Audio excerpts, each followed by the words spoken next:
and entertainment that is proudly Pangasinense. This is your DWJE 88.1 FM Radio Pangasinan. Going beyond just being number one. Working towards total domination. Jad Dagupan, walay saksakay ya radio station ya iyayag nasaray Dagupenyo. Jad bunuan binlog. Paborito. Bunuan buking. Paborito. Bunuan geset. Paborito. Kalmay. Paborito. Karae. Paborito. Tanjad karanglaan. Paborito. Aya, so 88.1 Radyo Pangasinan. Balita sa umaga. Musika walang sawa. Pangasinan Gulf Waves Network Corporation. Sa Pangasinan, ito ang DWJE 88.1 FM Radyo Pangasinan. Paborito. Kahit saan sulok ng Pangasinan, Paborito. ikaw ang pinag-uusapan. Paborito. Ang radyo na paborito ng bayan. Paborito. DWJE 88.1 FM ang pinapakinggan. Paborito ng kabataan at matatanda. Paborito. Paborito. Paboritong pakinggan sa bus, tricycle, jeep at mga opisina. Paborito mo, paborito ko, paborito natin lahat. DWJE 88.1 FM Radyo Pangasinan. DWJE 88.1 FM Radyo Pangasinan.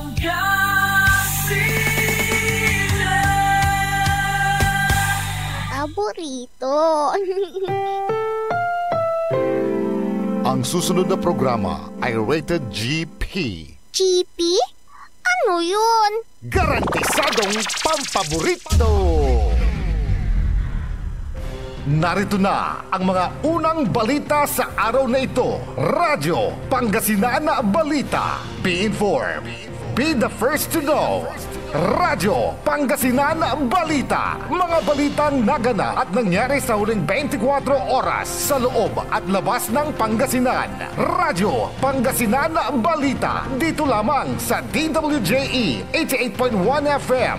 Paborito! Good morning! Maabig ya kabosan at si kayo namin kapaborito. Agaw natin na Martes. Hulyo 1, 2025. Welcome po muli sa Radyo Pangasinan Balita.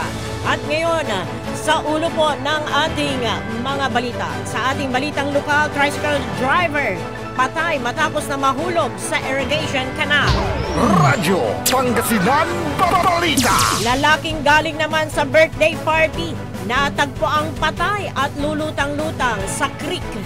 Radyo Pangasinan Balita. Sa ating balitang pambansa, 50 pesos wage hike ipapatupad ngayong Hulyo sa NCR. Radyo Pangasinan Balita. NFA, bibili na rin umano ng mais sa mga local farmers. Radyo Pangasinan Balita. Sa ating balitang pandaigdig, Amerika binala ng Japan na papatawan ng dagdag taripa sa bigas. Radyo Pangasinan Balita. Sa ating balitang sports, basketball player na si Bojan inanunsyo ang pagre-retiro. Radyo Pangasinan Balita. Sa ating balitang entertainment, girl group na bini sinorpresa ang kanilang mga fans. Radyo Pangasinan Balita. 8 minuto makalipas ang alas 7 ng umaga. At ngayon, sa detalye po ng ating mga balita. Isang lalaki na galing sa birthday party ang natagpuang lulutang-lutang sa creek sa barangay Cabaracan, San Manuel, Pangasinan. Kinilala ang biktima na si Bartolome de la Cruz na nasa legal na edad, residente ng lugar. Ayon sa pulisya, bago ang pangyayari, ang biktima at ang asawa nito na si Sonia de la Cruz ay dumalo sa birthday party ng kanilang kapitbahay. Ilang oras ang nakalipas ay natagpuan na lang ni Sonia ang asawa na lulutang-lutang sa creek na walang malay Agad itong humingi ng tulong para maiahon na ang asawa at dinala sa pagamutan, subalit idineklarang dead on arrival. Sa investigasyon, ang biktima ay langos sa alak at nang umalis sa birthday party at nagpaalam na kukunin ang kanyang alagang baka malapit sa creek. Hinihinalang nahulog ang biktima sa creek, dala ng kalasingan at naging ugat ng pagkalunod. Radyo Pangasinan Balita. Samantala, tricycle driver patay matapos na mahulog sa irrigation canal. Naganap ang insidente sa may barangay Lagasit, Sangkintin, Pangasinan, alas 7 ng gabi. Ayon sa pulisya, ang biktima ay kinilalang si Rudy Nacion, nasa legal na edad, residente ng lugar. Ay tinatak ang lugar sa ng kanyang tricycle ng pa-south direction nang biglang tumirik ang tricycle at nang paanda rin ito ay nawala ng control sa manibela at nahulog sa irrigation canal. Alas 9 ng gabi o mahigit 2 oras ang lumipas bago na-retrieve ng mga personnel ng BFP ang biktima. Dinala ito sa Pangasinan District Hospital, subalit idineklarang dead on arrival. Ayon sa pulisya, self-accident ang pangyayari. Radyo Pangasinan Balita. 10 minuto makalipas ang alas 7 ng umaga at ngayon sa detalye po ng ating balitang pambansa.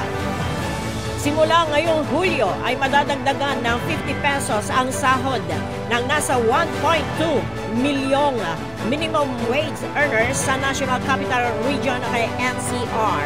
Ayon kay Department of Labor and Employment o kay DOLE Secretary Bienvenido Lagesma, ang naturang umento sa sahod ay inaprubahan unanimously ng NCR Regional Tripartite Wages and Productivity Board o kay RTWPB sa pamamagitan ng Wage Order number 26. Anya, ito na ang pinakamataas na dagdag sa sahod na inaprubahan ng Wage Board sa Metro Manila. Dahil dito, ang daily minimum wage rate sa NCR na ay 645 pesos lamang sa kasalukuyan ay magiging 695 pesos na para sa non-agriculture sector. Mula naman sa kasalukuyan 608 ay magiging 658 na ang sahod para sa agriculture sector, service at retail establishments na may empleyado na 15 pababa lamang at maging sa manufacturing establishment na regular na nag-empleyado ng wala pang 10 empleyado. Anang DOLE, ang wage increase ay kaagad na magiging epektibo ngayong July 18, 2025 matapos ang petsa ng anibersaryo ng huling minimum wage increase sa NCR na naging epektibo noong July 17, 2024. Radyo Pangasinan Balita. Samantala, inalis na ang for sale sign sa bahay ni dating Pangulong Rodrigo Duterte sa Davao na napaulad kamakalawa na ipinagbibili. Hindi tiniyak kung nabili na ang bahay o kaya hindi na ito ipinagbibili, kaya tinanggal na ang for sale na sign. Tanging mga standees na lang ng dating Pangulo ang natira sa harap ng bahay. Nauna rito, sinabi ng common law wife ni Duterte na si Hanelet Abansenya at anak na si Veronica na ipinagbibili na ang nasabing bahay ng dating Pangulo sa Davao. Sinabi ni Hanelet na hindi na nagagamit ang nasabing bahay at nagiging emosyonal siya tuwing mag-isang pumapasok dito. Kinontra naman ni Vice President Sara Duterte ang nais ni Hanelet na ibenta ang bahay na nasa Doña Luisa Subdivision dahil dapat anyang makita ng mga mamamayan kung saan tumira ang dating Pangulo. Ito ay para makita ng mga tao kung saan nakatira ang dating Pangulo, kung saan siya natulog o kaya'y kumakain. Anang Vice Presidente. Radyo Pangasinan Balita. Sisimulan naman na ng National Food Authority o kaya NFA ang pagbili ng mais mula sa mga lokal na magsasaka sa susunod na taon. Ito ang inanunsyo ni President Bongbong Marcos Jr. sa presentasyon ng 50th Gawad Saka National Awardees and ugnayan with farmers sa Science City, Muñoz, Nueva Ecija. Ayon sa Pangulo, bumabalik na sa dating trabaho ng NFA ng pagbili ng rice at corn. Sisimulan ang nasabing proyekto sa susunod na taon sa sandaling magkaroon na ng budget. Plano rin anya ng pamahalaan na gawin ito sa mga piling lugar sa bansa. Sa ilalim ng mandato ng NFA, inaatasan sila na mapanatili na sapat ang rice buffer stocks na magmumula sa mga local farmers. Radyo Pangasinan Balita. 14 na minuto makalipas ang alas 7 ng umaga at sa karagdagan pa po ng ating mga balita. Pabor ang mas nakararaming Pinoy na makiisang muli ang Pilipinas sa International Criminal Court o kay ICC batay sa Okta Research.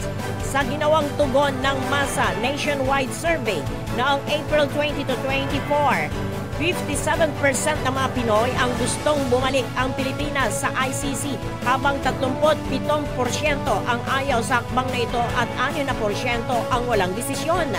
Nagpahayag ng suporta sa muling pagsali sa ICC ang 60% ng respondents mula sa Metro Manila, Balance Luzon at Visayas. Samantala sa Mindanao, 30% lang ang gustong makiisang muli ang bansa sa ICC at 66% ang ayaw dito.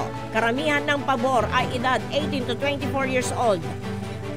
Ang tutol naman ay 35 to 44 years old at 45 to 50 years old ang mga edad ng tutol. Ang survey ay nilahukan ng 1,200 male and female respondents na may edad 18 pataas na tinanong ng face-to-face. Radyo Pangasinan Balita. Hindi umano bababa sa 13 senador ang susuporta kay Senate President Francis Cheese Escudero upang mapanatili ang kasalukuyang pwesto bilang leader ng 20th Congress.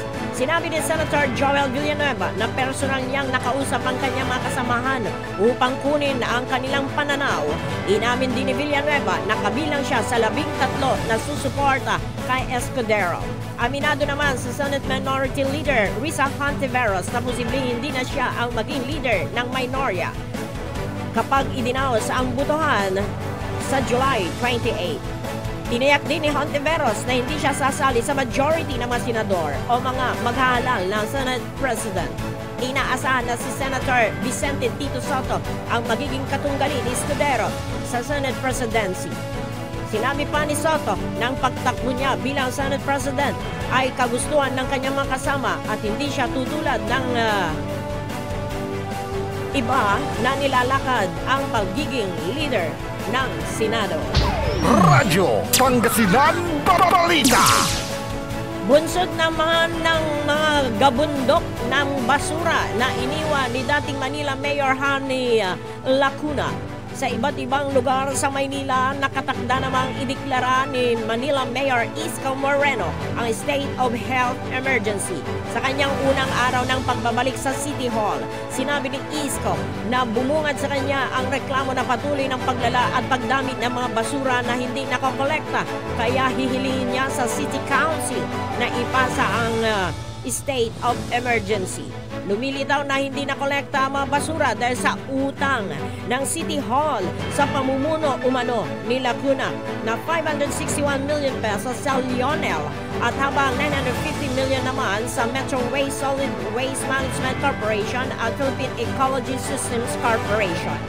Ayon kay Mayor Isko, hindi biro ang panganib na posibleng idulot ng basura sa pamumuhay, kapaligiran na ang kalusugan ng mga taga-Maynila. Ani Isko, tulad ng kanyang pangako, haharapin nila ang problema sa Maynila, particular sa isyo ng basura. Kasabay nito, pinakiusapan ni Mayor Isko Moreno ang Lionel na ubusin ang mga basurang nakatiwangwang ng libre upang maiwasan ang anumang problemang pangkalusugan. Inatasan din ni Isko ang Department of Public Services, Department of Engineering and Public Works at Manila Traffic and Parking Bureau para mas mabilis na paglilinis ng mga kalye at kanal sa Manila. Radyo Pangasinan Balita. Kinumpirma naman ni Attorney Ferdinand Topacio, abogado ni dating Negros Oriental Representative Arnolfo Arnie Tavas Jr., na makakalabas na ng hospital ang kanyang kliyente. Ayon sa ibinahagi niyang mensahe, ang dating kongresista ay nakakuha na ng clearance to be discharged mula sa Philippine General Hospital bukas bagong magtanghalian. Ngunit gayon pa man, mayroon pa din daw nararanasan si Teves na pananakit ng tiyan o abdominal pains buhat ng maoperahan kamakailan. Sa kabila nito ay kinilala ng kanilang kampo ang ulat na ito at muling pagbabalik ni Teves sa kulungan sa Annex 2 ng Bureau of Jail Management and Penology kay BJMP sa bikutan ng Taguig City. Kaya dahil dito ay nagpaabot sila ng pasasalamat lalo na sa mga doktor na siyang nangunang umasikaso at nagtiyak sa maayos na kalusugan ng dating kongresista. Radyo Pangasinan Balita. Ibinaba naman ng Department of Foreign Affairs o kaya DFA ang security alert warning para sa mga Filipino na nasa Israel. Ayon sa DFA, na dahil sa positibong developments ay magiging level 2 na ito o restriction phase na mula sa dating level 3 na voluntary repatriation. Una nang ikinatuwa ng gobyerno ng Pilipinas ang kasunduan ng Israel at Iran na magpatupad ng ceasefire. Base sa pagtataya ng DFA na mayroong 30,000 na mga Pinoy sa Israel kung saan karamihan sa mga ito ay mga caregivers habang 1,100 naman sa Iran.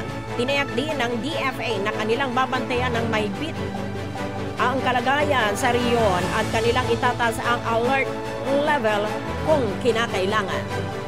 Radyo Pangasinan Balita. At sa ating huling balitang pangbansa, nanumpa bilang bagong Commissioner ng Bureau of Customs sa kay BOC si dating Office of Civil Defense OCD Undersecretary Ariel Nepomuceno. Mismong si President Bongbong Marcos Jr. ang nangasiwa ng panunumpa ni Nepomuceno. Nakadakdang palitan niya sa pwesto si Bienvenido Rubio. Bago naging OCD si Nepomuceno ay nagsilbi ito ng Executive Director ng National Disaster Risk Reduction and Management Council. Nakatakdang palitan niya sa pwesto si Rubio bago naging OCD si Nepomuceno. At inaasahan naman ng Presidente ang mabuting trabaho ng bagong upong BOC Secretary. Radyo Pangasinan Balita. 21 minuto makalipas ang alas 7 ng umaga at ngayon. Sa detalye naman po ng ating balitang pandaigdig, binalaan ni US President Donald Trump ng bagong taripa ang Japan dahil sa hindi nila pagtanggap ng mga inaangkat na bigas mula sa US. Sinabi ni Trump na malaki ang respeto nito sa Japan at dahil sa hindi nila tinatanggap ang kanilang bigas. Giit nito na nagmamatigas ang Japan na hindi tanggapin ang kanilang bigas kahit na mayroon silang kakulangan ng supply ng bigas. Pangalawa kasi ang Japan na pinag-usapan ng US ng bigas. Okay, pinagsusuplayan ng US ng bigas. Magugunitang noong Abril ay nagpatupad si Trump ng 10% na taripa sa lahat ng mga inaangkat na produkto sa halos lahat ng mga trading partners. Radyo Pangasinan Balita. Patay naman ang 2 bombero matapos na sila ay pagbabarilin ng rumesponde sa Kootenai County sa Idaho. Base sa investigasyon na mayroon silang natanggap sa 911 na tawag kung saan mayroong sunog sa Canfield Mountain. Pagdating ng mga bombero mula sa naturang lugar ay sila ay pinagbabaril na ikinamatay ng 2 habang sugatan ang isa pang kasama nila. Matapos ang ilang oras ay kanilang natagpuang patay ang 20 anyos na suspect na Wes Rowley. Nakita ang suspect na isang bahagi ng bundok katabi ang sniper na baril na ginamit ng suspect. Inaalam na rin ng mga otoridad ang pinakamotibo ng suspect sa pamamaril. Radyo Pangasinan Balita. At sa ating huling balitang pandaigdig, pumalo na sa 256,000 na mga Afghans ang lumikas palabas ng Iran nitong Hunyo. Ayon sa United Nations International Organization for Migration o kaya IOM na nagtala sila ng 28,000 na mga Afghans.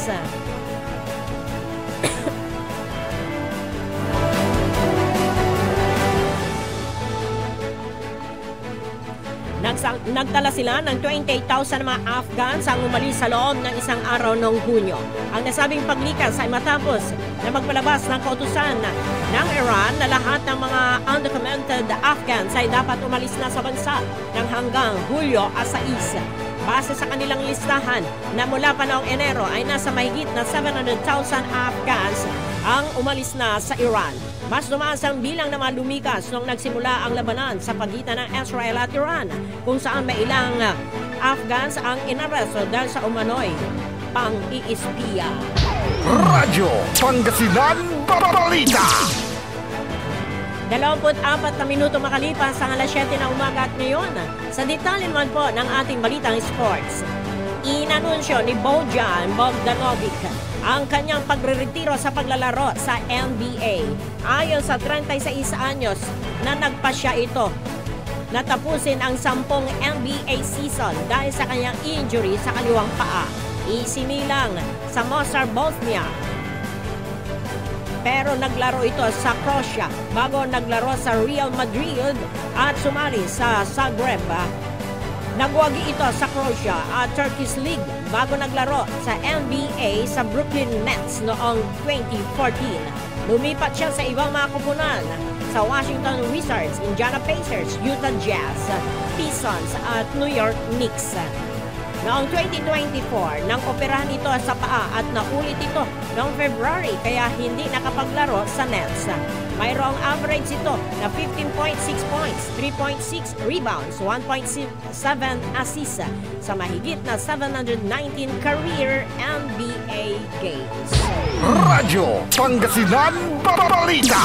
Samantala, nagkamit ng silver medal sa Philippine-born Ivorian fencer na si Maxine Esteban sa individual foil category ng 23rd African Fencing Championship sa Lagos, Nigeria. Sa final rounds ay hindi ito nakaporma kay 2024 Paris Olympian Sarah Hasni. Ito ang unang competition ni Esteban matapos ang 8 buwan na pamamahinga dahil sa back injury. Sinabi nito na ang nasabing medalya ay mahalaga sa kanya dahil ito ay patunay sa kanilang pagtsatsaga at pagpapagaling. Radyo Pangasinan Balita.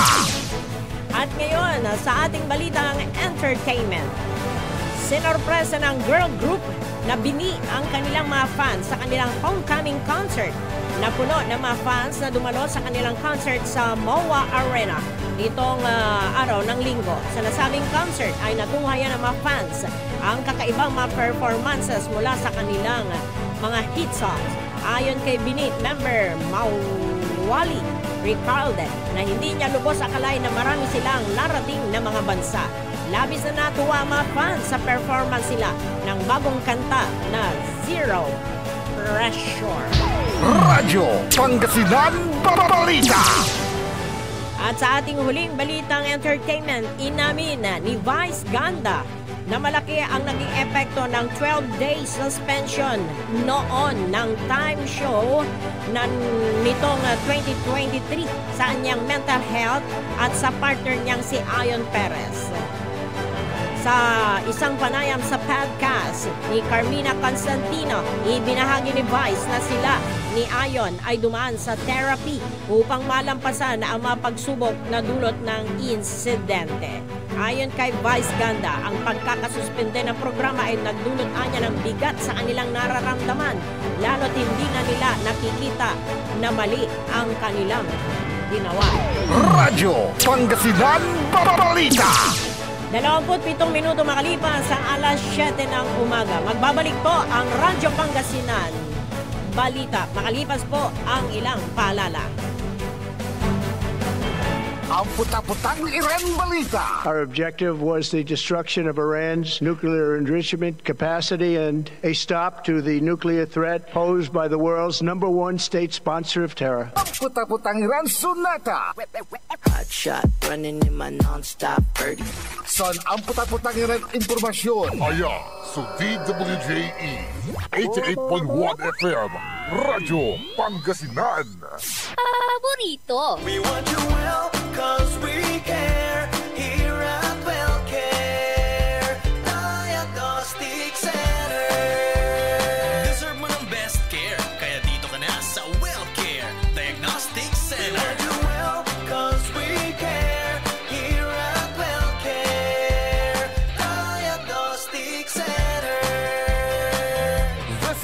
Healthcare Diagnostic Center, located at Mapandan Town Center, Mapandan, Pangasinan. For reliable and top-notch healthcare services, you deserve the best care. WellCare Diagnostic Center. Mare! Kabigla ka naman, Mare, ha? Grabe, gimagana ka, ah. Mare, di mo sinabi na uwi ka pala ng San Carlos. Ay, oo. Namiss ko na kasi dito ang pamilya ko. Ito na palang San Carlos ngayon. Grabe, Mare. Ang laki na ng pinagbago. Siyempre naman, Mare, alam mo ba na dito sa syudad natin, malaki na talagang pagbabago.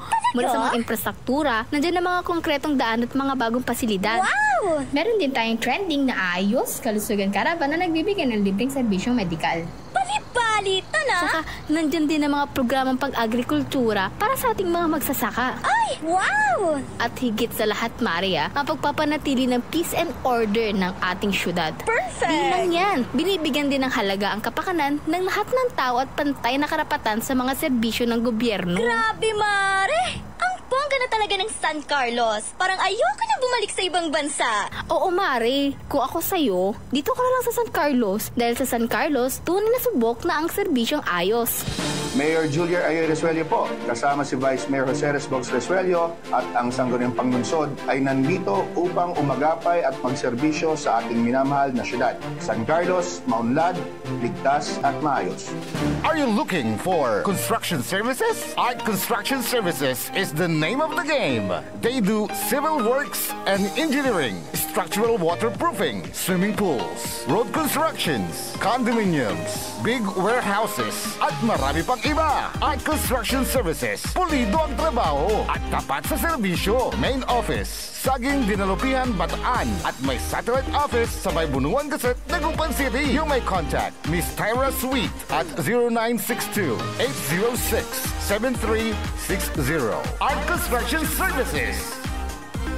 Hanap mo ba ang legit at malinamnam na boneless bangus kapaborito? Heto na ang Donna Dagupan Boneless Bangus. Malinis at malinamnam, araw-araw bago. Mura ang presyo at pwedeng pang negosyo. Legit boneless bangus. Legit supplier, Donna Dagupan Boneless Bangus. Matatagpuan sa Magsaysay Market, Dagupan City. Open 24 hours. Available din ang boneless bangus, Shanghai bangus, spicy bangus, boneless tinapa bangus, at rellenong bangus. Donna Dagupan Boneless Bangus. Matatawagan po sila sa 0939-415-8547 at 0930-284-5333. Donna Dagupan Boneless Bangus. Financial needs? Sagot ng First Choice Finance Corporation yan. They offers loans, collateral loan, auto loan, motorcycle loan, real estate loan, character loan, at marami pang iba. They are located at the second floor, GNM Building, number 86, Bunuan Gazette, Centro, Dagupan City. May branch din po sila sa Urdaneta City at Baguio City. First Choice Finance Corporation. For more information, you may contact 0995-756-9235, 0912-890-2422. 075-540-7591 or 0917-508-9188. First Choice Finance Corporation.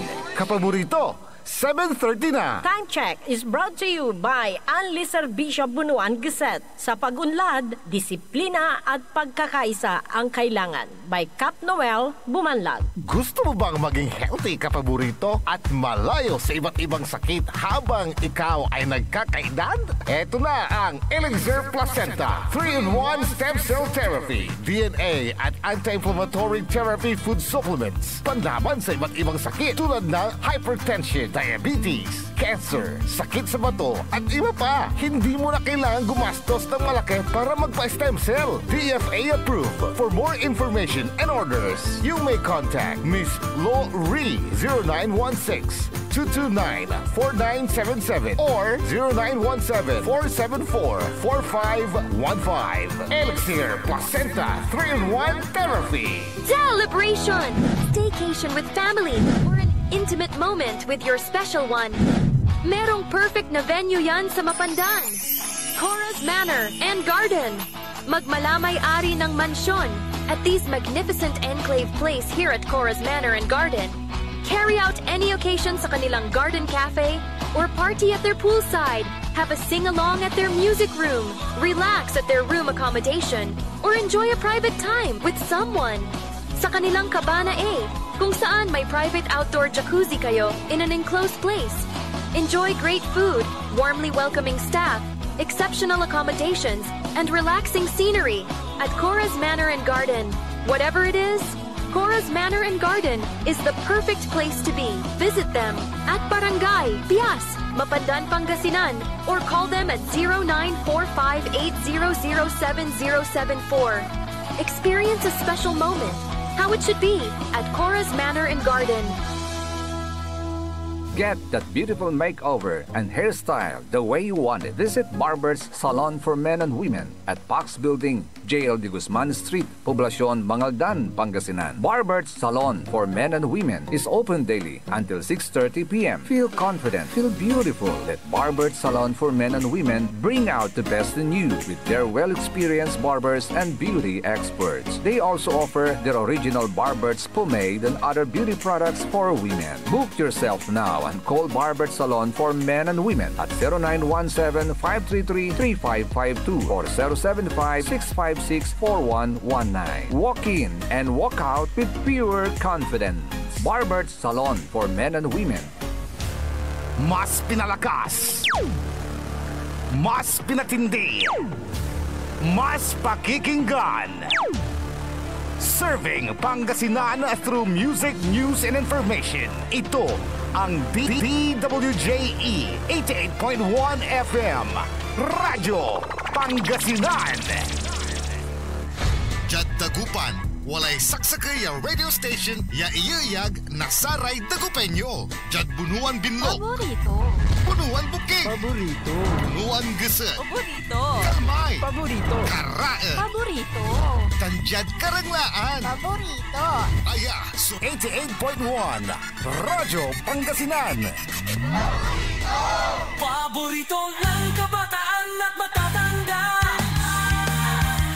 Paboritong pakinggan sa bus, tricycle, jeep at mga opisina.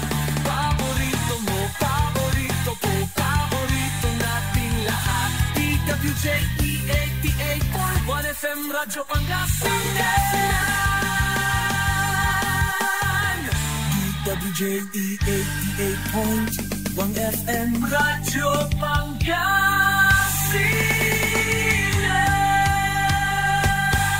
Paborito.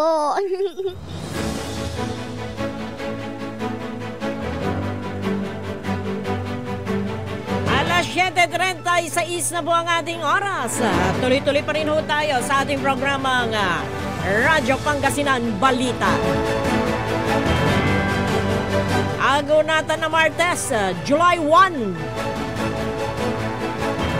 Unang araw po ng buwan ng Hulyo. Nakalahati na ho natin ng taong 2025. Salamat, nakasurvive ho tayo sa isang buwan na naman. Panibagong buwan ang ating kakarapin, mga kababorito. Manatiling matatag, matapang. At maging patas sa paglaban sa buhay na ito. Yes, dapat maging patas. Huwag kang manglamang. Para lang makasurvive. Aliwaman, kapaborito.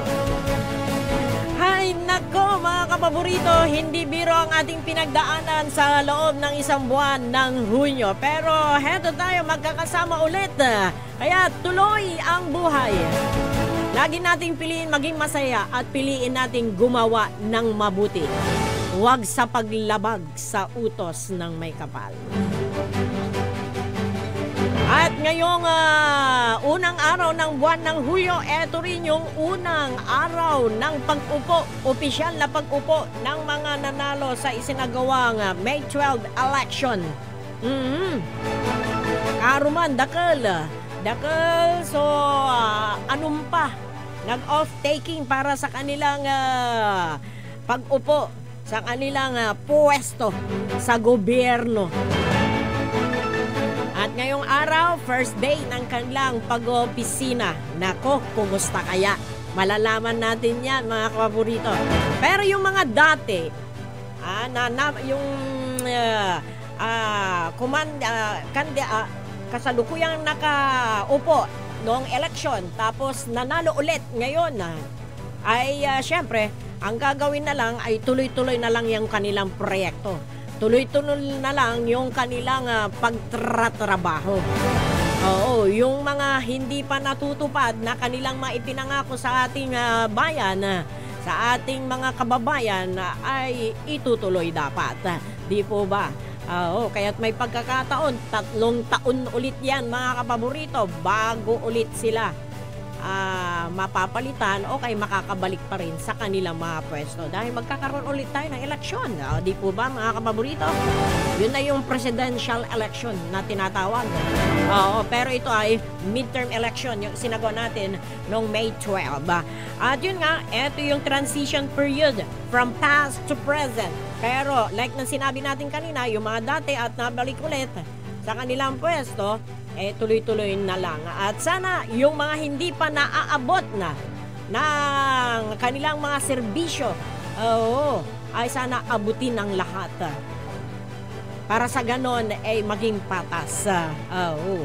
Makasama man sa inyong grupo, nakasama nyo man o hindi, noong panahon ng eleksyon, tapos na yung eleksyon. Ngayon, pagsiservisyo na. Eto na yung pinangako nyo na pagsiservisyo, kaya ipakita ho natin. Sa mga bagong upo naman, mga bagong opisyal na uupo na nahalala sa May 12 election, eto na rin yung pagkakataon mga kapaborito para maipakita nila yung kanilang mga galing o kaya yung makatotohanang serbisyo para sa ganon ay malampasan pa yung ginawa ng kanilang pinalitan. Alam nyo mga kapaborito, di ba? Ang mahirap na palitan, yung bang maganda yung kanyang service, kaya lang hindi siya pinalad nung midterm election. Kaya yung iba naman ay tapos na yung kanilang paninilbihan dahil naka third term na na kaya sa ibang posisyon. Ang mahirap palitan ay yung talagang masipag, di ba? Kasi kailangan lampasan mo yung sipag niya. Kasi nakabantay ang ating mga kababayan dyan. Titignan nila. Magkakaroon yan ng comparison, mga kapaborito. Gusto man natin at hindi, magkakaroon ng comparison. Nansaman unya ay. Nansaman dugyot ya. Nata malindinis. Okay, nansaman malindinis siya. Akin nata noy dugyot la ay. Diba? Yun yung sa mga titingnang na proyekto. Nansaman, may akayurong kinay min nanuneng ng walad opisina, madali siyang lapitan, madali siyang yung bang lagi nilang nakikita yung kanyang presensya. Pero akin niya ay imbuto tayo Kaya ngali ag muna nang first day nila ban ang gapula. Diba? Yun, magkakaroon talaga ng comparison yan. Noon at ngayon. Ngayon at noon.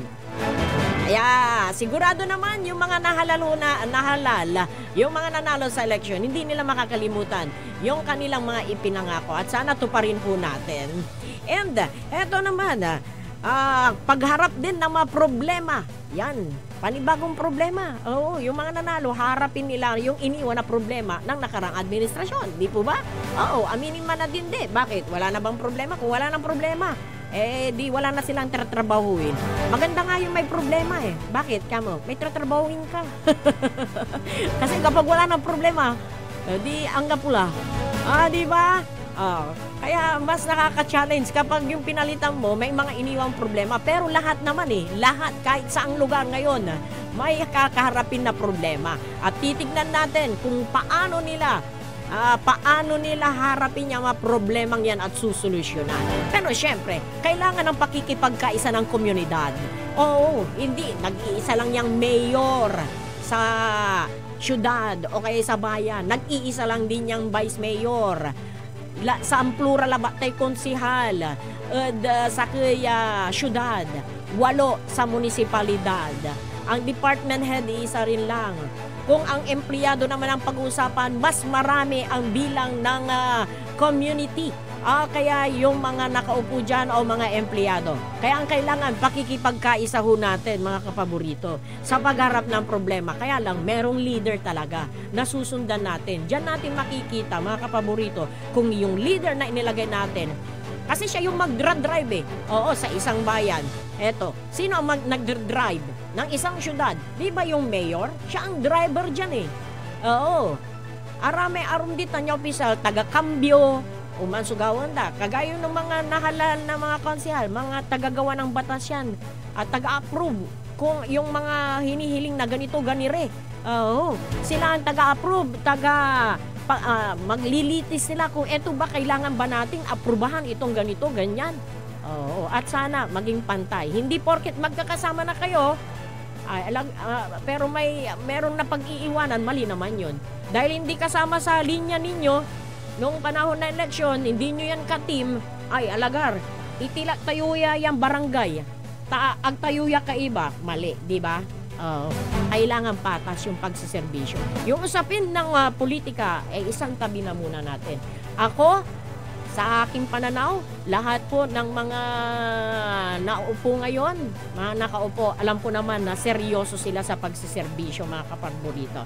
Kasi hindi naman biro yung kanilang ginawang pangangampanya at hindi rin biro yung panunungkulan sa isang bayan, sa isang syudad, sa isang probinsya, mga kapaborito. Hindi biro, mga kapaborito. Kaya pinag-aaralan ding mabuti yan. And good luck. Yan ang masasabi ho natin sa mga bagong upo ngayon at mga dating naupo ulit. Good luck po, and inaasahan po ng ating mga kababayan na ang magandang serbisyo. At sana po yung mga nasa laylayan na lahat ay maabot ng inyong serbisyo. Di po ba, mga kapaborito? Isa sa problema naman dyan sa Metro Manila na kinakarap ngayon ng pagbabalik ni Mayor Isko Moreno, mga kapaborito, ay basura. Sa bagay, dyan, hindi lang naman si Mayor Isko ang may problema dyan sa basura. Maging tayo Dito lang sa Dagupan City, di ba problema yung mga gabundok na basura? Pero unti-unti na. In fairness, hindi ko na i-interview si Mayor Belen Fernandez. Hindi rin niya ako kilala. Pero syempre, bilang mayor, kilala ko siya. Dahil nakikita ko rin yung mga ginagawang trabaho ngayon. Pero in fairness, meron tayong nakikita na pagbabago sa Dagupan City. Yung basura, matagal ng problema nga dam site ng Dagupan City. 6 na dekada ng problema yan. Ngayon, ginagawa na na magiging ecotourism na yan, mga kapaborito. And salamat naman, di ba, mga kapaborito? Kasi, pero meron pa rin tayong naaamoy hindi pa naman kasi tapos. Lalo na pag umulan tapos unagaw. Ay, grabe banget grabe banget yan ang umot ditan at part ditan niya site. Hanggang doon sa sa mga highway naaamoy yung amoy ng basura. Pero kahit pa paano, meron tayong nakikitang pagbabago na, mga kapaborito, at sinusolusyonan. And sa Manila naman, yan ang gustong gawin ni Mayor Isko. Doon nga sa balita ho natin meron gusto nga niyang ideklara na state of health emergency yan sa Manila dahil sa mga gabundok na basura na hindi nakokolekta dahil sa utang na hindi nabayaran daw ng nakasalukuyang ng nakaraang administrasyon. Yan ang susolusyonan, di ba? Alam nyo, sa isang banda, mga kapaborito, tama na yun yung alam mo na ang problema, wag mo nang sisihin yung nakaraang administrasyon, gawin mo na. Dahil kahit hindi ka magsalita at merong nakitang pagbabago ang mga tao, saludo sila. Hindi kailangan na laging bumuka yung bibig natin para magsabi ng ganito, ganire. Pero nakikita yan ng tao. And ang maganda rin kapag sinasabi mo, dapat may kasamang action. Say mairap, gawan tayo pero wala ka naman sa action. Diba? Hanggang salita lang. Kailangan talaga with action. Kasi hindi mo mabobola ang tao. Diba? Wala tayong sinasabi kung sino wala tayong binabanggit kung sino ang mambobola. Pero nakikita naman natin yung ginawang mga pagbabago sa kanilang mga lugar. Yun na nakatira sa mga lugar na yan. Like dito sa Dagupan City, meron naman tayong nakikita, mga kapaborito, in fairness. Lahat naman kumikilos. Tayo makipagkaisa. Pero kung meron mang mga problema pa na hindi pa naaabot, hindi pa nasusolusyonan ng problema, idaing ho ninyo, iparating ho ninyo sa kinauukulan. Huwag na yun, agda kami jakinta. Kasi ang tadaya, blue kami. Mali yun. Tapos na yun. Tapos na yung sa blue. Ngayon, green na. Oo, kaya doon na rin kayo dumaing. Yung mga supporters, hindi natin masisisi din. Kasi meron silang mga iniidolo, hinahangaan. Kaya nga lang, noong election, ito yung nanalo. Majority ngayon, ang green dito sa Dagupan, di po ba? Ngayon, yung mga daing nyo na nasa blue, pwede namang iparating doon. Magsalita na lang na hindi kayo na-actionan, na hindi na-actionan ang inyong daing kung hindi talaga nila ginawa. Pero yung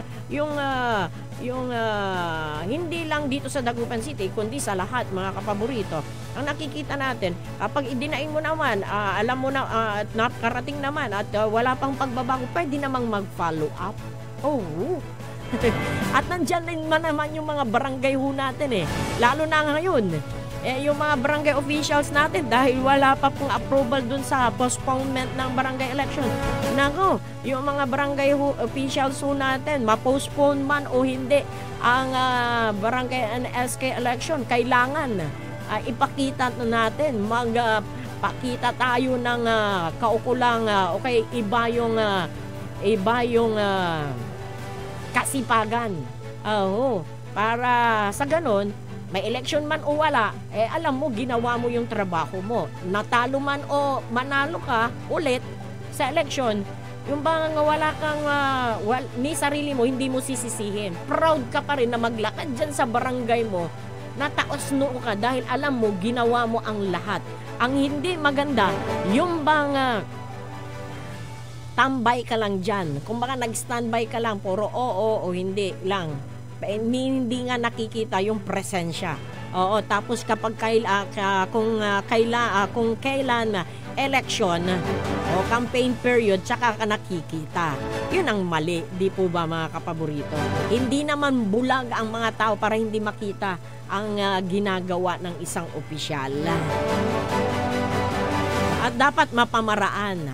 Oo, kasi mapamaraan yung ating mga opisyal. Meron din kasi tayo makilala. Bakit nanalo si ganito kahit walang pera? Akala nila kasi pera-pera na lang pag election Oo, di ba? Hindi naman, kasi hindi porket tinanggap naman yung ibinigay mo na pera, ikaw na yung iboboto. Alam din yan ng mga kumandidato, di ba? Kaya nga merong mga namigay ng pera, natalo pa rin. Meron ding mga hindi namigay ng pera dahil sa kahirapan, pero nanalo. Bakit? Kasi nakita nila na kahit wala siyang pondo, wala siyang sariling pera, pero dumiskarte siya kung paano niya matulungan yung kanyang mga kababayan. Diyan sa Mapandan, yung kinikwento nga ni kapaborito Ding Aquino Oo, naalala natin. Sabi nga, yung official na ngayon na nanalo, diyan sa bayan ng Mapandan, mahirap din lang ang may negosyo, pero small time lang. Sabi ni Kuya Ding. Pero ang ginagawa daw niya, lumalapit kapag may inilapit sa kanya, wala siyang hindi kaya ng kanyang bulsa yung hinihingi na tulong, kagaya kapag may sakit na ganito kalaki yung bill na kanyang babayaran sa hospital. Siya mismo ang nagtatrabaho niya, lumalapit siya sa mga kilala niya na mga politiko din na merong alam niya na pondo at merong magagawa para mapababa yung babayarin sa hospital.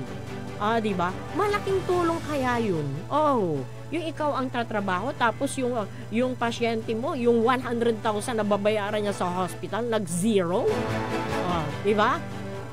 Dahil sa tulong ng taong yon na wala ding pera, pero dahil sa lumapit siya sa mga pwede niyang lapitan, natulungan niya yung kanyang kabarangay, yung kanyang kababayan. Di po ba mga kapaborito? Ay, hindi lang naman lahat yan pera di po ba mga kapaborito? Hindi lahat yan pera. Bagamat yan ang number 1 na makakatulong talaga, pera. Kaya nga tayo naghanap buhay Dahil hindi ka naman aandar ngayon kung wala kang pera. Paano mo man trabaho? Nung gapi kwartam. Paano ka man trabaho? Paano ka man biyahe? Pero may diskarte yung marami. Kagaya ng isang opisyal na ito, dyan sa Mapandan, sinasabi nga ni Kuya Ding. Kaya hindi rin nakapagtataka. Kahit nung nangampal niya siya, wala siyang masyadong ipinamigay pero nanalo. Oh. Ang laki pa ng kanyang botos. Alas 7:53 na po ang ating oras. Ang bilis ng oras. 7 minuto na lamang po bago mag-alas 8 na umaga. Ako, bilis-bilisan na ho natin ang pagkilos mga kapaborito dahil bawal mag-absent. Bawal malate. Oh, yan ang iwasan ho natin. Di bali na. Lagi kong tinatandaan yan. Sabi ng isang matandang kaibigan ko. Matanda dahil malayo na ang agwat niya sa akin. Sabi niya sa akin, tandaan mo, amor, sabi niya, kahit na maaga ka ng 1 oras, huwag ka lang malate ng 1 minuto. Oo yun, mga kapaborito. Kaya agahan ho natin at kung ano yung trabaho meron tayo, pagbutihin ho natin, mga kapaborito. Oo, dahil tayo naman ang makikinabang yan. Dumating man ang panahon na tayo ay tatanggalin. Wala naman kasing forever sa buhay na ito. O, diba? O, kahit nga mayroon kang civil service sa gobyerno, magre-retiro at magre-retiro ka. Oo, tatanggalin ka nila. Kasi, hindi na kaya. May retirement age diba? Yung mga iba nga, ayaw pa, pero may early retirement. Diba? May inaalok, maging sa mga kapulisan po natin. Sa mga men in uniform po natin. Kaya, sabi nga nila, yung trabaho mo ngayon, pagbutihin mo na. Dumating man ang panahon, yan ang naging paninindigan ko, share ko lang mga kapaborito. Dumating man ang panahon na tatanggalin man ako o ako ang aalis, alam ko wala silang masasabi.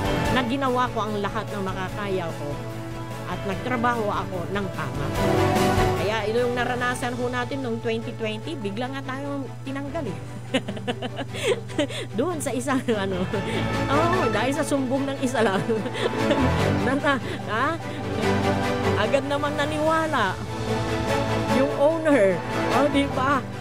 Hindi ka man lang kinausap, naalala ko tuloy. Pero wala na yun. Pero alam ko na at alam nila na nagtrabaho tayo. Kasi sa trabaho talaga, hindi mo maiwasan. May mga sip-sip. Mapag-iinitan. Kung sino pa yung nagtatrabaho ng tama. Yun yung pinag-iinitan ko minsan. Sabi nga, merong kasabihan na kapag ang isang puno ay mabunga, binabato. Kaya wag na ho tayong magtaka. Kaya tuloy ang buhay. At sabi ko nga, lagi kong sinasabi dito sa ating programa, lumaban tayo ng patas sa mundong ito. Huwag tayong manglamang para lang makaangat tayo. Huwag ganun. Pangit yun. Simpangit ng bakis. Bakis o kaya gorilla na nakadikit sa isang pintuan yung picture na bawal sumimangot kwanto. Diba? Ay nako mga kapaborito! At bago tayo tuluyang magpaalam mga kapaborito, nais muna natin batiin yung ating mga taga-subaybay.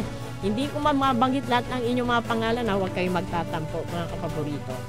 Good morning kay Miss Tyra Sweet ng Art Construction Services and kay Mr. and Mrs. Lito Malubay, Lito and Daisy Malubay ng Donna sa Boneless Bangus dyan sa may Magsaysay Market. At sa lahat po ng mga nakikinig po sa atin dyan sa may Sitio Kalima, maraming salamat at magandang morning po sa inyong lahat dyan. And good morning din kay Ali dyan sa may Bagong Barrio. Kabarangay ko yan mga kapaborito. And kay Miss Melka Hortalasa noong siya ay dalaga. Sorry, hindi ko alam ang apelyido mo ngayon na ikaw ay may asawa. Dyan sa may Perez. Good morning din kay kapaborito Carlo Mislang. And kay kapaborito Jason Arieta. Mababait ang mga ito, mga kapaborito. Good morning kay Dr. David Cereza Ballesteros, isang dentist. Kikinig mo sa atin. Good morning po. And kay Dr. Alaysa Dia Ballesteros, dentist din ito. Diyan po sa may Villa Santa Barbara. And good morning sa aking classmate na si Lisa Molina, diyan sa Mangaldan. And diyan din naman po sa may Mangin ang Villamil family, lalo na kay Ate Mercy. And good morning sa aking classmate noong elementary, si Miss Violeta Lamsen, diyan sa may Barangay Mangin. Diyan sa may Sungkoy, Barangay Sungkoy, bayan po ng Kalasyaw. Ang Untalan family, good morning. Diyan naman po sa may Lukaw, good morning kay Mr. Roel Gamoso at kay Kuya Lito Official. And good morning kay Ate Aldea Ballesteros dyan sa may Villa Santa Barbara at kay Jadinet. And syempre, yung aking anak na nagbabakasyon dyan sa may Villa Santa Barbara, si Jelmore Butloy. Uwi na, ha? Naku, in-announce pa, no? And syempre, good morning din po sa mga nakikinig po sa atin dyan sa may Bunuan, Bukig. Ang Lial family, kay kapaborito Jean Lial. Binigyan niya ako ng biscuit kahapon, kagabi pala. Pasensya ka la, kantod siya. Ang gapula may iinuman. Ya, juice kanto. Kaya, ayala bala eh. Diba? Yung bang binibigyan tayo kahit hindi tayo humingi. Thank you, kapaborito Jill Leal. And syempre, good morning din po sa mga kapaborito natin dyan. Dyan sa may Binlok. Magandang morning po sa inyo. And sa lahat po ng taga-barangay Bunuan, Gisat, magandang umaga. Diyan sa may barangay hall, sa pangunguna ni Cap Noel Bumanlag, good morning po. Wala ang ibagad siya di tanaya sa kaya empleyado na barangay. Kanto, ay dita, naksul kami naynay. Kakasumpal min angan, wala lamang supanangan. Di ba? Sinabi ni kapaborito, Leilani Balalong.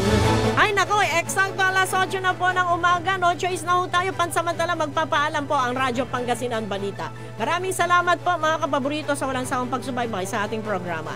Nakasama ho natin sa ating technical side si Engineer Nick Zakal. Ako naman po si Amor Ligas Pidiga. Maraming salamat and magandang morning. Sikaratan, susaray manunaan na balita. It's Sayan Kabuasan.